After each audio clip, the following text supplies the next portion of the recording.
So what I'm going to be speaking about today is my experience on the practical realities of how to make subsidies work. South Africa has an assertively public sector driven approach. It has extensive government funding. We have a very efficient state taxation system. We have enormous wealth, profound inequality. I want to reflect on what we're learning about the approach that we follow. In line with the sort of the little ditties about the sum for all and what, my contribution is more for most for now. There are profound problems in the sustainability of our approach. It goes directly to power and politics in South Africa. It goes directly to the entrenchment of elite controls and power systems. Unfortunately, I only have 20 minutes. I could speak for days on this, so as somebody advised, please come to my country and see for yourself. We can talk more later. Right, water resources. South Africa is a semi-arid country in large parts. 98% of available resources are currently allocated. It is precisely around who has power, who has water. The issue, though, is that municipal water services is the fastest growing sector of consumption. Why that matters is that providing water for water services is very expensive, much more expensive than providing raw water for agriculture, in terms of assurance of supply, in terms of the pumping systems required to deliver water 24/7, in terms of treatment, etc., etc. So, in a context of hugely growing demand, as service levels rise, as people's living standards rise, we are seeing emerging bottlenecks around supply. It is a technical problem, we can resolve it.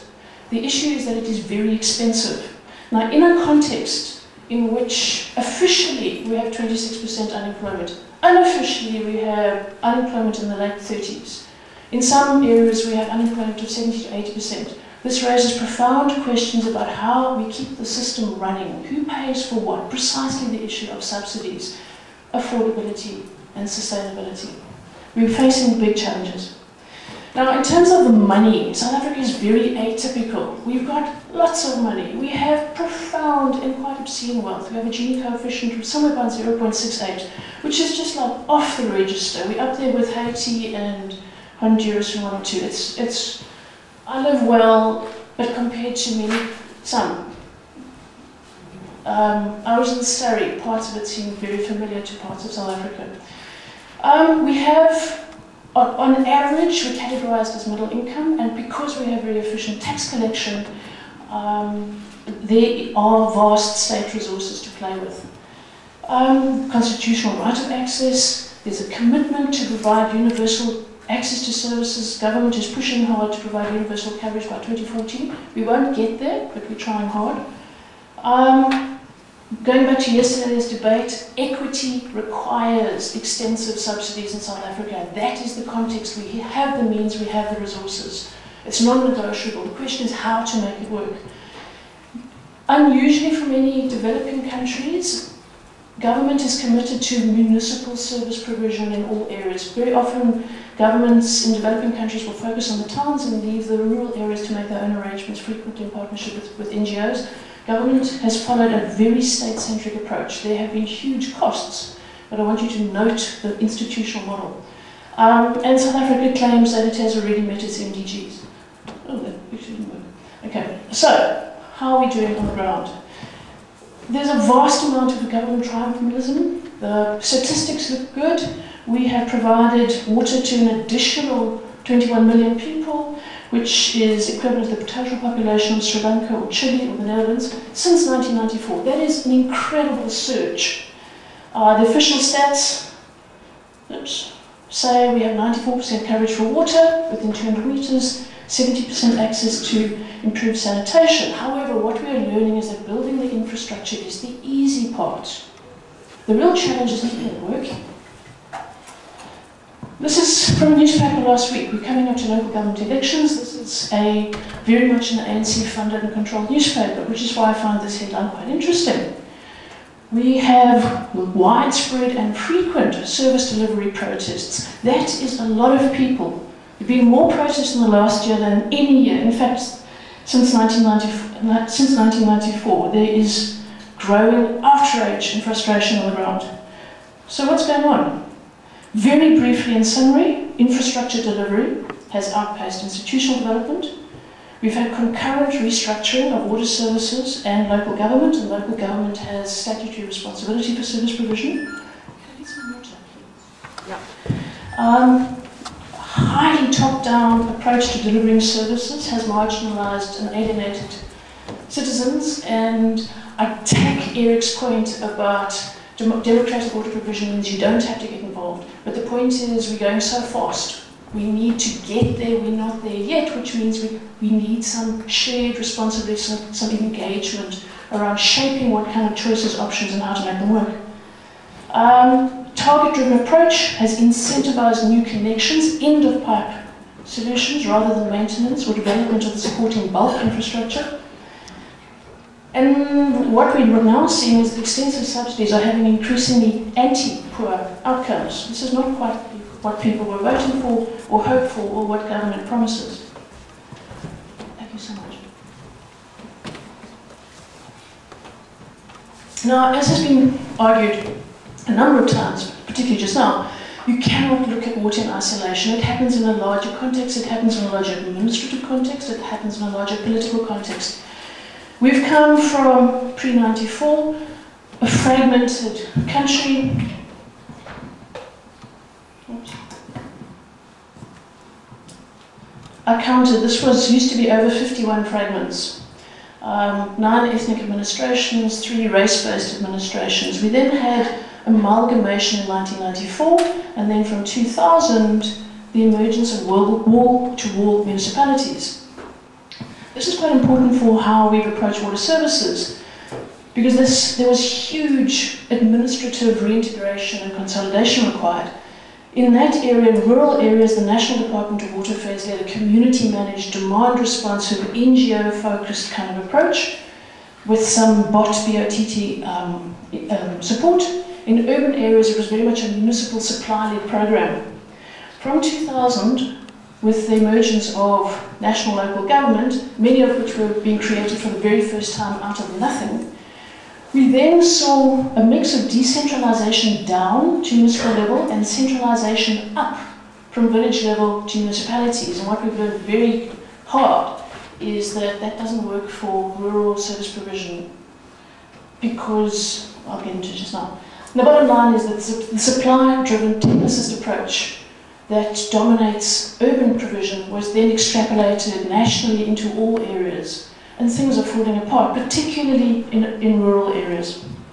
Now, if you visit South Africa, and I think many people were surprised, appeared to be surprised by what they saw when they went to the World Cup last year, they saw this, which is glorious, rich people's playgrounds, lovely stuff. The reality is acute and appalling inequity and poverty, most of it away from the main freeway, so you don't really see it unless you go looking for it. Now, this, of course, is driving a need for urgent redress. And so, on the one hand, it's easy to point fingers to government and say, why did you go for a supply-side approach? What a silly idea. The point is that in trying to implement demand-responsive, interactive, locally crafted, locally customized approaches, it takes particular skills and it takes time. And on the one hand, government was saying, we will deliver a better quality of life within 3 years, then revised to 5 years, then to 7 years. And now we're looking at 2014, but it'll be another 15 years at least. But that's a separate discussion. So the point is there is enormous political urgency to the need to improve services. However, this is the context. This is data collected for the presidency by the Cape Town organisation, UCT, University of Cape Town, grouping called SALDRO. This is state-of-the-art number crunching, number gathering. Profound income differentials. I'll put it in dollars because it's easier for me. You have the top 10% doing very comfortably, and you have a massive gap with everyone else. The point is, because of South Africa's history of statutory discrimination, the norms of the small elite shape people's aspirations and shape people's notion of what is normal and what can be provided to all. And the question then is, how do we do this affordably? South Africa has opted for what it calls free basic services. It started with water, it's now been extended to sanitation and electricity and refuse removal, but I'm going to speak only about water because the points hold more widely. South Africa introduced free basic water in mid-2001. It was in direct response to Dublin, the Hague Second World Water Forum, where there was huge debate on the importance of full cost pricing for water services, which our minister at the time, Connie Ronnie-Kasrils, very powerful politically, a former guerrilla leader, good man,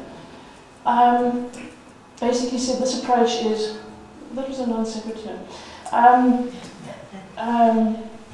said this is unacceptable. What we're looking to do is to create a better life for all of our people. It was equally a response to the reality of low-cost recovery in all areas. If you look at the 1994 policy document which shaped the first decade, there was a very strong emphasis on cost recovery, no subsidies, internal cross-subsidies out of, there was a 3-band tariff, lifeline, normal, luxury. It was all supposed to pay for itself. The reality was that there was almost no cost recovery. Political boycotting of service payments has been long used as a political strategy. It has become normalized. We cannot assume that people believe it is normal to pay for services, and particularly in rural areas where you had supply-side schemes being put in without terribly much thought to affordability. The schemes were handed over, and people did not have the resources to run them, and the real cost of operational maintenance, never mind replacing parts when they broke down, had been underestimated. So in some senses, free basic water was a very simple, pragmatic response to reality. It was also introduced shortly before the first local government elections in December 2000. It was a big campaign. And just in response to the discussion yesterday, one can also see it as what one might call a Polanyian double movement, the expansion of market relations and the ensuing reactions of society to protect itself from the consequences. The point is, it's debatable whether free basic water is really about empowering people who are experiencing poverty. So, how does it work? Government provides capital subsidies. There's no charge for infrastructure for a basic service. Very interesting shift here. In the early 90s, a basic service meant a level of service, like an entry level of service. A basic service now means a core service, which is water, refuse, roads, and so on. And there's a perception now that there's abundant money, so the level and the type of services provided is not necessarily a major driver in planning. Then massive operating subsidies from government, supplemented with local trust subsidies. This was the intention. Water from standpipes is provided free, and as you can think, if you are carrying water, carrying 200 kilograms of water a day is a very strong limiter of how much water you consume. So in rural areas, free basic water theoretically can work very, very readily and well without major administration and metering, those kinds of devices necessary. In terms from an administrative perspective, the challenge comes with house and yard connections where you have pressurized 24/7 connections. How do you manage 6 kilolitres free? How do you know when you've passed the 6 kilolitre, and how do you recover the cost of the rest? Now, oh no, this is Mac for you. Damn. Red is capital subsidies, municipal infrastructure grant. Blue is the equitable share, which is an unconditional grant transferred to municipalities, of which half is intended for water services, but it's unconditional. So municipalities are getting a vast amount of money, but they do not have to account for how and where it is used. If you look at how much was provided this year, what's called MIG, the capital grant, is about $2 billion US, of which about half is for water and sanitation, and that's conditional. OPEX is about 4.2 billion nationally, which is unconditional, of which about half is meant for water. Plus there's another $100,000 a year for bulk. So there's quite a lot of money being put in. It's not remotely enough, but then the question is, what is affordable, what is real, what is sustainable long-term in the face of all the other needs related to compensating for chronic unemployment, chronic underdevelopment, poverty, and so on. And just to put this in context, if you look at how much equitable share was put into the system this year, it would cover 1/3 of total municipal OPEX, including services to industry and commerce. So these are not insignificant amounts of money. Now, if one looks at how free basic water is going, In rural areas, things are particularly problematic. We are seeing widespread failure of rural schemes. One of the key issues there is that the real costs and requirements of rural servicing have been underestimated. We tend to conflate gravity-fed schemes from springs, simple, no moving parts. As soon as you move to pumping systems, you have electrical and mechanical problems which require quite specialized skills and are vulnerable to failure and need parts. Equally, as soon as you start moving to treatment requirements, it's a whole different ballgame. And so just sort of going back to Delhi and Dublin, one of the big things is we really need to think much more carefully about what it takes to keep rural services working in terms of the type of skills, how to arrange them administratively, and what kinds of subsidies are really required.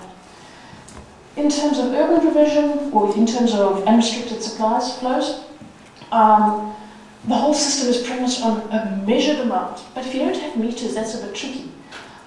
Equally, the subsidy system was designed to differentiate between poor and non-poor, which is extremely contentious and very difficult. So municipalities have been encouraged to pursue this farcical and quite abhorrent system of indigent registration, which is enormously onerous and doesn't work. And so you have like the nominal formal system, and then you have non-collection, because that is the only pragmatic response to providing high-level, expensive services in the context of widespread poverty.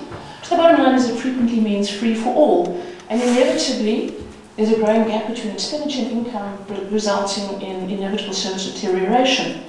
Now, particularly in rural areas, there's therefore a reversion to unprotected sources. There's a reversion to private boreholes, springs, and so on, and strong reliance on private vendors, and the costs range enormously. I can tell many stories about this, but time is limited.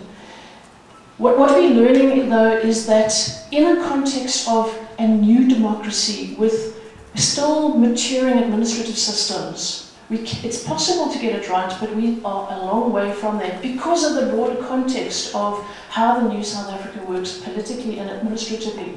The bottom line is that right now, free is shifting decision-making. Because it's free, it's like, where's the constraint? We want top end. And politicians want to provide top end. What that means is that life cycle requirements are not considered adequately in terms of cost or in terms of maintenance requirements.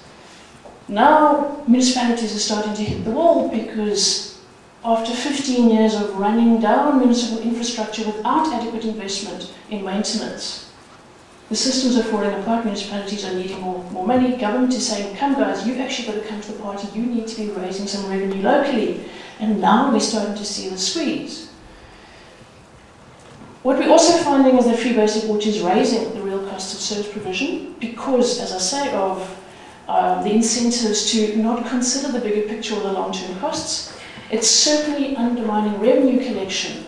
Because there is a high level of subsidy coming in, municipalities believe that they can tick over without necessarily raising significant revenue. One of the problems with that is that you're also depriving yourself of the ability to cross-subsidize your people who cannot pay. And so basically we're in a real downward spiral right now. And finally, few municipalities know what it really costs, and therefore they don't know how much of this unconditional grant to allocate to providing water services. And so we have widespread neglect of maintenance, interrupted supplies, water quality problems. Equally, it has issues around accountability, because municipalities look to government for money rather than responding to the needs and concerns of their citizens, because basically Pretoria pays, and that's where the focus is. There's extensive cronyism, tenderpreneurship, corruption, and so on. And another point, again, I so get Eric's point about the importance of where we're aiming for in terms of people not having to get involved.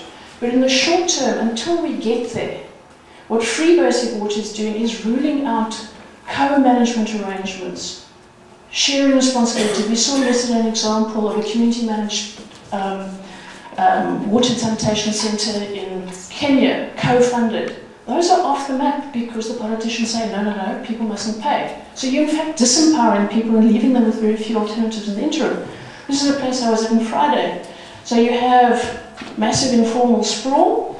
Government intention is to turn us into that, providing fully articulated services. People cannot afford that. They now live further out of town, have higher transport and living costs. more expensive services, and they still don't have jobs.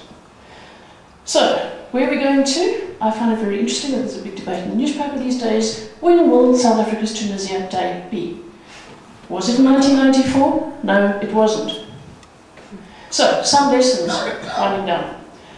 Align your policy measures with institutional capacity. Writing policy is fun and sexy. What matters is implementation. And secondly, be very pragmatic about what you change at what point. You can't do it all at once. South Africa obviously had 1994 a dramatic moment. But I mean, as a famous philosopher once said, you know, you don't start with a blank slate. You inherit systems, values, perceptions, approaches from the past. You have to work within that. Achieving coverage, fairly straightforward relative to keeping it going. Thirdly, disaggregate O&M. We tend to use them interchangeably. No. Maintenance is something else. Operation is day-to-day. Maintenance is thinking ahead, acting proactively so you're not constantly fighting fires. It requires different funding mechanisms and streams. Further, build strong systems to monitor how transfers and subsidies are used. Know what it costs you and link your transfers to performance. This unconditional system is not working. Be very pragmatic. We have this enormously complex system. Keep it simple, service level based, geographical based, if you need to go that way, or ideally, well, not even going to go there. And finally, echoing a point Eric made, don't imagine that you're dealing only with water. Water is part of a much bigger system. You start working on water, you're actually taking on politics, administration, government, vested interests, elites, and so on. Thank you.